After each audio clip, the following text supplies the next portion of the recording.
போறீங்க? தண்ணியில கொசு முட்டை புழுனா மருந்து ஊத்த வேண்டியவா? அதான் எங்க வேலை. நான் 5 மணில இருந்து 7 மணி வரை மாங்க 20 தண்ணி எடுத்து ஊத்த, நீங்க ஈஸியா 1 மணி மருந்து உள்ள ஊத்திட்டு தண்ணியை நாசம் பண்ணிட்டு போயிடுறீங்க.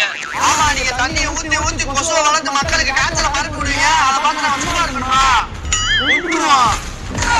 கொசுவை